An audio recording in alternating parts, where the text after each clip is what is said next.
Company incorporated outside India का detailed revision. तो revision तो करेंगे ही, ठीक है। तो हम लोग कैसे करेंगे, हम लोग पहले कर लेंगे प्रोविज़न। प्रोविज़न को हम लोग रीड कर लेंगे, फिर मैं आपको याद करा दूंगा, फिर तुरंत हम लोग करेंगे क्वेश्चन आंसर जो भी पास्ट एग्जाम आए हुए हैं उनके, ठीक है। तो इसलिए जब प्रोविज़न कराऊंगा तो थोड़ा आप अवेयर रहिए, क्योंकि प्रोविज़न के तुरंत बाद हम लोग स्टार्ट करेंगे क्वेश्चन आंसर, ठीक है। तो हम्म, तो पहले आपकी जो मेन टेक्स्ट बुक है उसमें से हम लोग पढ़ लेते हैं प्रोविज़न, ठीक है। फिर हम लोग क्वेश्चन आंसर करेंगे।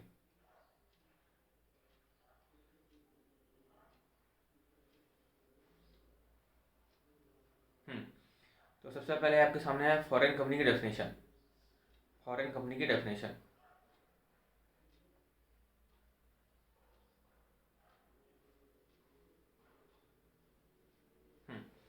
सबसे पहले हम लोग करेंगे क्या, फॉरेन कंपनी की definition.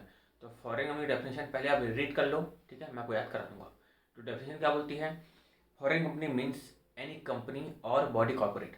Foreign company means any company और बॉडी कॉर्पोरेट जो कि इनकॉर्पोरेट कहाँ पे है, आउटसाइड इंडिया में क्या है, इनकॉर्पोरेट है या रजिस्टर्ड है, ठीक है। तो नाम से मालूम चलता है फॉरेन कंपनी। तो फॉरेन कंपनी कहाँ पे इनकॉर्पोरेट होगी, आउटसाइड इंडिया में होगी, सिंपल सी बात है। लेकिन हम लोग यहाँ पे पढ़ क्यों रहे हैं, इसलिए पढ़ रहे हैं क्योंकि उस फॉरेन कंपनी का प्लेस ऑफ बिजनेस कहाँ पे है, इंडिया में है, ठीक है। एंड इंडिया में क्या कर रहा है, कोई बिजनेस एक्टिविटी कर रहा है, ठीक। तो जिसका क्या प्लेस ऑफ बिजनेस कहाँ पे है, इंडिया में है, और इंडिया में क्या कर रहा है, बिजनेस एक्टिविटी कर रहा है, ठीक है। अब देखो होता क्या है, कई बार अब स्टूडेंट को सवाल आएगा कि अगर इंडिया में उसका प्लेस ऑफ बिजनेस नहीं है, इंडिया में उसका प्लेस ऑफ बिजनेस नहीं है और वो इलेक्ट्रॉनिक मोड से अगर बिजनेस कर रहा है तो क्या वो फॉरेन कंपनी मानी जाएगी, है ना। तो देखो इसका आंसर क्या होगा, अगर इंडिया में क्या उसका प्लेस ऑफ बिजनेस है तो चाहे इटसेल्फ है, एजेंट के थ्रू है, ठीक, या फिर फिजिकली है, या फिर इलेक्ट्रॉनिक मोड में है, ठीक है। तो इसको क्या माना जाएगा, फॉरेन कंपनी माना जाएगा। यानी कि मान लो कोई भी कंपनी है जो आउटसाइड इंडिया में इनकॉर्पोरेट है और इंडिया में इलेक्ट्रॉनिक मोड से बिजनेस कर रही है तो इसको क्या माना जाएगा, फॉरेन कंपनी माना जाएगा, ठीक है। कोई भी कंपनी मान लो जापान में इनकॉर्पोरेट है और इंडिया में एजेंट के थ्रू बिजनेस कर रही है तो इसको क्या माना जाएगा, फॉरेन कंपनी माना जाएगा। क्लियर हुआ।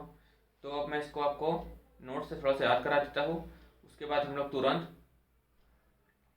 क्वेश्चन आंसर करेंगे।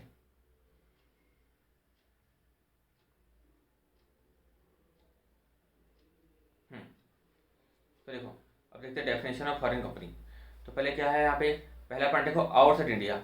आउटसाइड इंडिया में क्या है, इनकॉर्पोरेटेड है। तो आउटसाइड इंडिया में क्या है, यहाँ पे इनकॉर्पोरेटेड है। और इंडिया में दो चीज़ हो रही है, क्या दो चीज़ हो रही है, एक इंडिया में क्या है, प्लेस ऑफ बिजनेस में इंडिया है, और दूसरा क्या है, बिजनेस एक्टिविटी इन इंडिया, ठीक है, आसान है ना। तो आउटसाइड इंडिया में क्या है, रजिस्टर्ड है, और इंडिया में क्या है, दो चीज़ है, क्या दो चीज़, एक place of business in India, दूसरा रजिस्टर्ड इन इंडिया, ठीक है। अब प्लेस ऑफ बिजनेस में क्या क्या शामिल होता है आपको बताया था मैं, हमें आपको 4 पॉइंट दिख रहे होंगे, चाहे इटसेल्फ करे, ठीक है, चाहे फिजिकली करे, चाहे इलेक्ट्रॉनिकली करे, चाहे एजेंट के थ्रू करे, ये चार चीज़ क्या होगी, इंक्लूड होगी, ठीक है। चाहे इटसेल्फ करे, चाहे एजेंट के थ्रू करे, चाहे फिजिकली करे, चाहे इलेक्ट्रॉनिकली करे, ठीक है। तो ऐसे क्वेश्चन में जैसे बताया आपको कि एग्जाम में क्वेश्चन कैसे आते हैं कि कोई भी कंपनी इनकॉर्पोरेटेड जापान में, लेकिन इंडिया में उसका प्लेस ऑफ बिजनेस नहीं है, लेकिन बिजनेस ऐसे कर रही है, इंडिया में इलेक्ट्रॉनिक मोड में बिजनेस कर रही है, तो क्या फॉरेन कंपनी मानी जाएगी, बिल्कुल मानी जाएगी, ठीक है। चलो और देखते हैं हम लोग।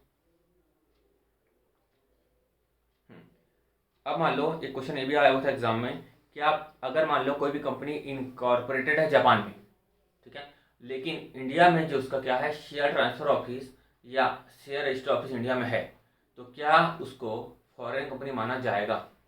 वापस, कोई भी कंपनी है जो जापान में इनकॉर्पोरेटेड है लेकिन उस कंपनी का इंडिया में शेयर ट्रांसफर ऑफिस है या शेयर रजिस्टर ऑफिस है, तो क्या उसको फॉरेन कंपनी माना जाएगा। देखो अभी तक हम लोग क्या देखे कि प्लेस ऑफ बिजनेस में हम लोग ये नहीं देखे शेयर ट्रांसफर ऑफिस या शेयर रजिस्टर ऑफिस, ठीक है। सेक्शन 386 क्या बोलता है कि प्लेस ऑफ बिजनेस में शेयर ट्रांसफर ऑफिस एंड या फिर शेयर रजिस्टर ऑफिस भी शामिल होगा, ठीक है। तो place of business include share transfer office या फिर शेयर रजिस्टर ऑफिस, ये बोलता है आपका सेक्शन 386। क्लियर हुआ। तो मतलब कोई भी कंपनी इनकॉर्पोरेट है जापान में और इंडिया में क्या कर रही है, शेयर ट्रांसफर कर रही है, क्या कर इंडिया में शेयर ट्रांसफर कर रही है, तो क्या उसको फॉरेन माना जाएगा, बिल्कुल माना जाएगा, क्योंकि प्लेस ऑफ बिजनेस में क्या इंक्लूड होगा, शेयर ट्रांसफर ऑफिस या शेयर रजिस्टर ऑफिस शामिल होगा, ठीक है। अच्छा, अपने ऊपर में देखे थे कि कोई भी कंपनी कोई भी कंपनी क्या है इंडिया में जिसका प्लेस ऑफ बिजनेस है वो इलेक्ट्रॉनिक मोड से भी कर सकती है बिजनेस, है ना। तो इलेक्ट्रॉनिक मोड में क्या क्या शामिल होगा, ठीक है। तो देखो इलेक्ट्रॉनिक मोड में क्या क्या शामिल होगा, B2B, B2C, टेली मार्केटिंग और बहुत सारे हैं। ये 2-3 मैं एग्जाम्पल लिया, ठीक है। तो मेन टेक्स्ट बुक से रीड कर लेना कि क्या क्या इलेक्ट्रॉनिक मोड में शामिल होंगे। तो एग्जाम में से क्वेश्चन भी आया हुआ है कि कोई कंपनी इनकॉर्पोरेट है आउटसाइड इंडिया में, ठीक है, और इंडिया में क्या है उसका इलेक्ट्रॉनिक मोड से बिजनेस कर रही है, लाइक टेली मार्केटिंग। यानी कि ऐसा क्वेश्चन था कि कोई कंपनी इनकॉर्पोरेट है आउटसाइड इंडिया में और इंडिया में क्या कर रही है, टेली मार्केटिंग के थ्रू बिजनेस कर रही है, तो क्या फॉरेन कंपनी मानी जाएगी? बिल्कुल मानी जाएगी। क्यों? क्योंकि टेली मार्केटिंग किस में इंक्लूड होगा, इलेक्ट्रॉनिक में इंक्लूड होगा, ठीक है। एकदम आसान है ना। तो अब देखते हैं हम लोग डायरेक्ट क्वेश्चन आंसर।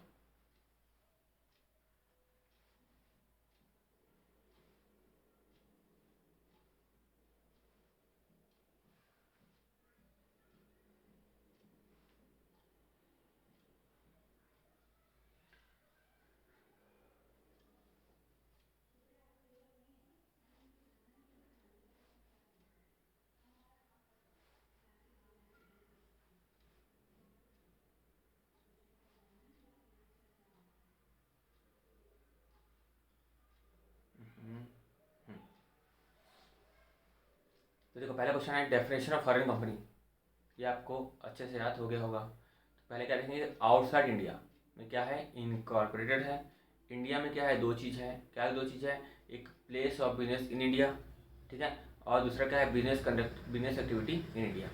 तो प्लेस ऑफ बिजनेस में चार चीज़ शामिल होती है, चाहे इटसेल्फ, चाहे एजेंट के थ्रू, चाहे फिजिकली, चाहे इलेक्ट्रॉनिकली, ठीक है।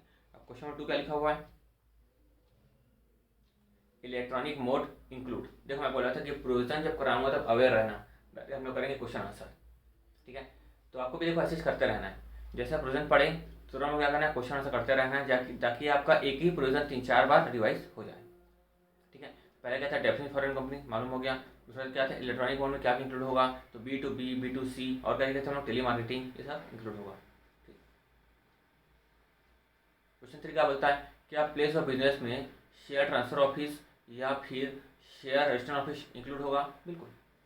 हम लोग पढ़े थे ना अभी सेक्शन 36 में क्या लिखा हुआ है कि place of business include share transfer office and share registration office.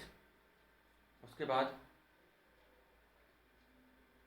कोई भी कंपनी, एक कंपनी है कहाँ पे इनकॉर्पोरेट है, जापान में इनकॉर्पोरेटेड है, एंड शेयर ट्रांसफर ऑफिस कहाँ पे है, उसका दिल्ली में है, then what is status of company. तो कंपनी का स्टेटस क्या होगा, मालूम है हम लोग को फॉरेन कंपनी। देखो हर क्वेश्चन जो हम लोग अभी क्या पढ़े, फॉरेन कंपनी पढ़े, जो हम लोग फॉरेन कंपनी पढ़े हैं, ठीक है, तो उससे रिलेटेड हम सब क्वेश्चन कर रहे हैं। तो फॉरेन कंपनी की डेफिनेशन आपको याद होगी और आपका हर एक क्वेश्चन बन जाएगा। तो क्वेश्चन नंबर क्या लिखे हम लोग, कंपनी कहाँ पे इनकॉर्पोरेट है, जापान में इनकॉर्पोरेट है। तो हम लोग को मालूम है कि फॉरेन कंपनी क्या होती है, इनकॉर्पोरेट आउटसाइड इंडिया। बिल्कुल, ये कंपनी आउटसाइड इंडिया में इनकॉर्पोरेट है, पहली कंडीशन पूरी हो गई।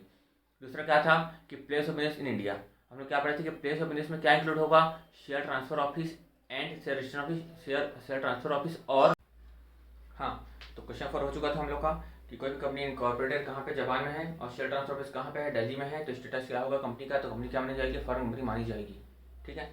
उसके बाद देखते हैं हम लोग क्वेश्चन नंबर 5 क्या लिखा है, कंपनी कहाँ पे रजिस्टर्ड है, जापान में रजिस्टर्ड है, लेकिन उसका इंडिया में कोई भी प्लेस ऑफ बिजनेस नहीं है, लेकिन yet it is doing business through telemarketing in India, treated as foreign company, क्या उसको फॉरेन कंपनी माना जाएगा? तो पहली फॉरेन कंपनी के लिए हम लोग को मालूम है 3 कंडीशन। पहली क्या होनी चाहिए, आउटसाइड इंडिया में रजिस्टर्ड होनी चाहिए, पहली तो है। दूसरी कंडीशन क्या होना चाहिए, इंडिया में क्या होना चाहिए, प्लेस ऑफ बिजनेस होना चाहिए।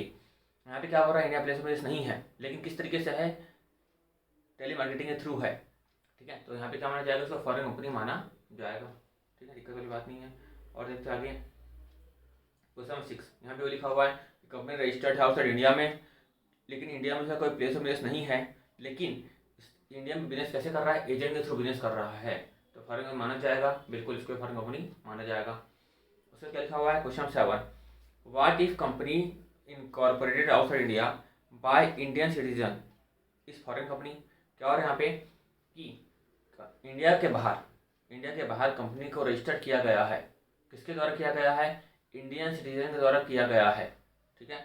तो क्या उसको फॉरेन कंपनी माना जाएगा?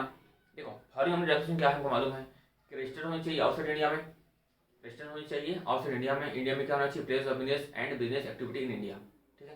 तो यहाँ पे हम लोग वही लिख आएंगे कि भले ही इनकॉर्पोरेटेड आउटसाइड इंडिया में है, लेकिन इंडिया में क्या होना चाहिए, प्लेस ऑफ बिजनेस होना चाहिए, वो 4 पॉइंट लिख देंगे हम लोग, ठीक है। It's self agent physically electronically and conduct business activity in any other manner, तो ये फॉरेन कंपनी मानी जाएगी।